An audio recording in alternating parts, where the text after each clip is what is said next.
The main problem people have is not a lead generation problem, it's a follow-up problem. Come up with the top 50 questions that your clients ask you and do a 1-minute video every single week at exactly the same time as a series, just answering that question. And what you'll find is it will very rapidly go viral. Many people who work with forget the leads and connections they've already got within their network. They just don't know how to nurture. We don't try and sell using LinkedIn. We use a very soft process. We're connecting to the ideal people. We're keeping in touch in a gentle way, but rather than selling, because most of the time people aren't at the right point in the buying cycle for what you're trying to sell them. So if you send sales messages, that will be seen as spamming them. Morning. Thank you very much for the invitation to join the group. Ollie, it's lovely to be back in the virtual room. My name's Clare Gillbanks. My business partner is Peniston-Bird, and together we offer a service called Connector Plus, which we have been pitching to business owners of all sizes to generate new conversations and actually understand how they follow up and pick up on the leads that we generate for them using technology. So I'll hand over to Tim. We're going to flick through the early slides. You guys know all about this stuff, about the challenges of generating conversations. What do you currently do? We've understood where you are with your business now. And so what we'd like to explain is how we use the technology to knit together the new conversations with the follow-up and the process to make sure we don't miss those leads. So I talk a lot in my LinkedIn content about the main problem people have is not a lead generation problem, it's a follow-up problem. So we build systems for our clients who do not understand how important it is, how many times they need to follow up, or don't have the time or the capacity. So we put those solutions in place using technology and humans combined. We've even got a new one which basically uses AI, where you connect to someone in a meeting and then just do a very quick voice note.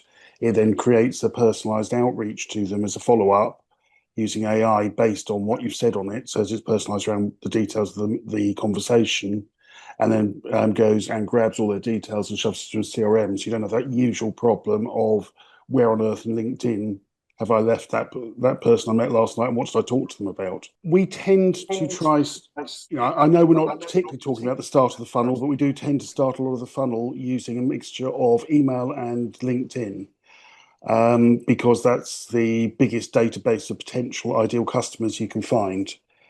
And we use it to develop mutual benefit partners, referrers, customers, clients, and suppliers.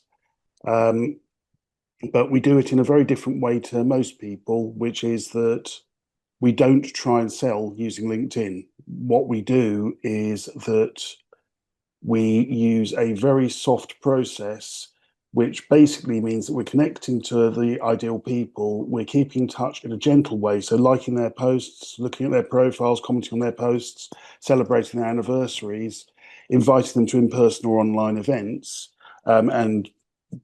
but rather than selling. And what we think of it as is that it's kind of a little wave each month, because most of the time people aren't at the right point in the buying cycle for what you're trying to sell them. So if you send sales messages, that will be seen as spamming them. If, however, you just do very friendly, innocuous information, and they will keep on naturally going, oh, Tom's just like my post. Who's Tom? Look through, see what Tom does, and they'll go, oh, okay, don't want that at the moment. But 6 months later, 9 months later, 35 months later, they'll do exactly the same process. And they'll go, oh, okay, that's a coincidence. I'm just looking for that. And that's when they tend to reach out. So it's a good way of being able to get them through. A lot of what we do on LinkedIn is about engaging with the connections you already have. So quite often people forget when we talk about new business and sales and lead gen, many people, a huge proportion of the people we work with forget the leads and connections they've already got within their network. They just don't know how to nurture, and Tim calls it little waves on LinkedIn. It's just those little touch points that keep us front of mind and visible. But also ask a quick question on that, please, guys. In terms of you using LinkedIn, obviously you're restricted to how many people you can send messages to on a daily basis, etc. is there anything beyond that you do? So we are limited if we're on Sales Navigator well, there isn't an official limit, but we tend to suggest sticking to about 50 direct messages to your direct clients per day. On top of that, what we tend to do is a lot of inviting people to events, whether that's we're exhibiting or we're going to be at a show or something like that. If you're setting that up as a LinkedIn event, then you can invite 1,000 of your direct connections per week. So that gives you a large number of touch points. Also, things like liking a post, you've got vastly more that you can do. Looking at profiles, you've got vastly more that you can do. So by the time you've built all of those in, plus celebratory messages around someone's birthday comes up, it's just happy birthday, Andre, or something like that. It means that effectively that's what starts giving you multiple touch points. If you're spreading that amongst all of those, that gives you roughly about once a month in terms of contact point. Does that answer that question? Yeah. Cool. Thanks. The other thing we tend to do within it is that anything that we're doing in the real world where we're building credibility. So if we're doing a TEDx talk, or if we've published a book, or whether we're have got been featured in an article in a prominent publication or something like that, we tend to again feed that in, going, hey, just been interviewed by Business Insider. Here's a link to the article. We think it might be of interest to you. And it's constantly reinforcing, hey, I'm an expert in what I do. So, in terms of what we do, we do use a platform to do it, but it's a very, very light touch system that acts in a human way to avoid being detected in any shape or form. And that will we use Sales Navigator to identify prospects and to keep on feeding those into the system. It tracks all the conversations, it does follow-ups, it keeps people constantly visible, but using your own words. But the only thing I'd say on platforms is be very, very careful at what you look at, because there are some of the more popular software ones are basically asking to get your account banned because they tend we use VAs to support us to keep to the hours of your your location, so that we're mirroring the hours of your business. We've got an event this evening, for example. We will make sure that clients in the room that we meet in person are invited to follow up. We have systems that help people with all the interactions they make on a regular basis. We've got a team of telemarketing people who can help nurture your existing data. So people think of telemarketing as cold outreach. We have teams of people that can do the warm calling and the follow-ups and the nurturing on your behalf. So that helps with some of that connection and contact from the prospects that you've got on your radar already.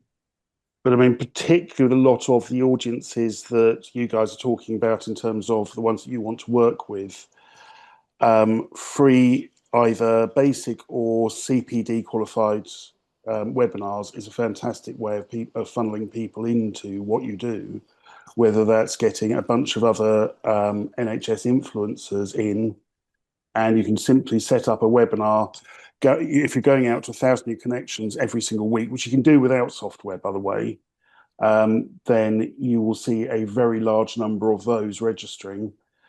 Not all of them will turn up, because what you then have to do is invariably they will trigger the invite or accept a invite to a LinkedIn event, but they won't necessarily go through to the next element in terms of signing up. So you follow up. So you'll lose about 80% of those in that stage, but it still gives you a shed load. Ollie, you had a question. Can we, Tim and Claire, start addressing some of the points raised by Startup to Stand-Up members? So if we can look at what Andre raised, Neil, and so Andre wants a go-to-market strategy ready for his 8th door. You've got 1,000 members before you launch, so it's what else can you do in readiness for that, Andre? Yeah, because the thing is, our platform is quite self-explanatory. It shouldn't really need. We speak to a lot of people. We talk to them about the platform. etc., etc. But it's one of those platforms that you can look at the website, you can really get it and understand what it is from there, and you either download it and put in your details because at the beginning stages it's free to join, so you can browse around the platform, you can do whatever you like, you can connect with people. We give you free credits to start with so that you can sort of get to understand the experience. So my point is, there's not it's not going to be a lot of sort of personal interaction with a lot of people, because we want tens of thousands of users, or hundreds of thousands of users. A lot of other businesses, they only want 20 or 30 good leads, a week or a month or whatever it may be. I want you need 10,000. a volume strategy, Andre. This is it. Yeah. Tim. If you really want to go for hefty volume, then you're going to be looking at a mixture of SEO and pay-per-click, unfortunately. Yeah. Again, we do use AI quite extensively in helping us in that sort of thing. So our basic process on SEO is that we look extensively for all of the high intent keywords. So property investment training or platforms or something like that, where they're looking for something specific they're going to want to sign up to. We build a pillar page for each of those key terms, and we make sure that all of the 7 attributes, so the page name, the links, the image links, the image name within the text, etc., reflects exactly that terminology. So that way Google goes, okay, this page is about that term. And then typically we will build out about 50 to 100 blog pages around that term using the keyword clusters pointing in. And then we'll generate about 50 social media posts per month that again reflect those terms, pushing in at those blogs, which are then pushing in on your column page, which is your landing page around getting people to sign up. That can all be done very easily using AI, followed by a humanizing filter, obviously, because you don't want it to be full of AI gibberish. And that helps on that side of things. The other thing we're increasingly doing now with pay-per-click, and the thing that most digital agencies don't do, is to clear down the non-performing terms on a regular basis, because there'll be quite a lot of clicks that you get through that then don't convert, or ones that don't click at all. It's normally quite a laborious process. What we tend to do now is that we've got an AI that will go through and it will analyze that on a daily basis. And if basically something's not performed across the course of a week, we'll clear it down and stop using that term. So we're constantly using better and better performing keywords and key phrases. And then also looking at all those new, really, really marginal, so therefore very, very cheap keywords that are long tail, because 98% of searches do not actually appear in SERP data or the search data, because there are less than 10 searches for them a day. But those are the absolute gold dust, because no one's likely to be bidding on them. So that's what we tend to do for that. But I would still consider, if I were you, even on a one to very many, looking at least some sort of even video webinar system to funnel people in, just because there's an awful lot of shysters out there in the property investment side of things. And so therefore people want to be able to look you in the eye and decide whether you're actually genuine or not. And, there's plenty of platforms that will merrily let you have 10,000 people in the room. And if you're funneling enough into it, then you'll start hitting those figures. Obviously, what you then want to do is, because typically you've got something in the region of those people that about 10 to 20% of them are likely to want to buy straight away. The other another 20% will never want to buy at all, because they're just not in market and they're just interested, or tire kickers or whatever else. And about 60% will be interested, but not straight away. So what you want to be doing is having those things that you can get them to take straight away, so that they've started to build a relationship, buy into you in some shape or form, even if that's sharing to other people or something like that, to get that early stage commitment, to start nudging them into your funnel, and then obviously have something easy for people to buy on the day, even if it's not the full fat package straight away. Has that answered your one? Thanks. Yep, absolutely. Thanks very much. I'm happy to help on all these things. So just reach out. I'm conscious of the time. I'm part of Creator Leaders with like people like Daniel Priestley and Laura Costa and all of these guys who build massive communities. So just give me a shout and I'll take you through what they do. But you're spot on, Tim. There is a really big CAC play here in terms of how much they spend on ads. And if I told you how much, you guys would all want to become creators. So I'll just do it. Thanks, Graham. Who else had a question? Neil. Neil raised a question, Claire. So you're working with cruise liners, airliners, and pharmacies to provide the service, Neil. What's the challenge you're facing in particular for your? Well, I just want to go back what Tim says. I don't fully, but the SEO world has massively changed over the last 12 months. So it's AEO and it is GEO, where people are already searching to find out and they want the answer there and then. They're more attuned to where it is. So that market is massively done, and the keywords are not necessarily, they're well informed. That was my first thing as to where it is. But the challenge is, because we are niche and we're new, getting in is one thing. It's about, and it does follow on from what you guys said earlier, you have to keep knocking on the door and not be a sales guy, right? If there's an update, and I think where we are trying to be smarter is where someone has used our product and given us a Trustpilot review, you've saved our time, it's cheaper than the incumbent, whatever it is, putting that in front of them says, okay, you can actually help us solve our problem, right? So, and I think all of these conversations, I'm actually going to reach out to Guru separately, it's we're not marketeers, right? I'm a hustler and I've got doctors that are reviewing. That's really where we are. It's how do we sprinkle the dust and give ourselves, because we've got the credibility, with the fact that we, after 2 years, have got some amazing partnerships. It's greater conversion. It's actually where the best one is like Dr. Care Anywhere. Dr. Care Anywhere is a virtual GP. They do 65,000 consultations a month, which 10% will not need to have a doctor's consultation.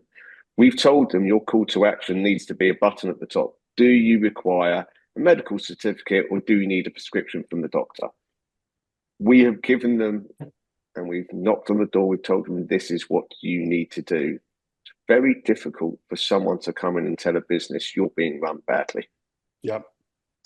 Right? And we don't want to be rude, Tim. We do not want to be rude, but we know what works and what doesn't work for each vertical and where it needs to be, because we've done it for 2.5 years. So I was talking about things like articles. What I would tend to suggest is that if you can get an article around why 98% of your time is wasted, or 98% of GP's time is wasted, and what you can do about it, and basically go through that, but do it almost third party. Lots of other people get this. Lots of GPs get this. This is the smart way to deal with it. Then you're not actually being rude to them. You're just talking about it as a whole. I think the one thing is, like yesterday, I went to the Times entrepreneurial event in London, right? I tried to connect with some of the best journalists that they could write on our behalf, or get a journalist in some publication to do that. Oh my God, these guys do solve the problem. You have to juggle so many things, and you have to figure out who is. Everyone talks about AI. I want someone, a genuine user that's used our product, to wax lyrical and post it and do whatever, because then it's viral, it's genuine, it's authentic. We have a PR solution as well, Tim. I don't know if you want to mention that. So we've got a PR where we guarantee to get you into a tier 1 publication like Forbes or Business Insider or something like that, or you don't pay us.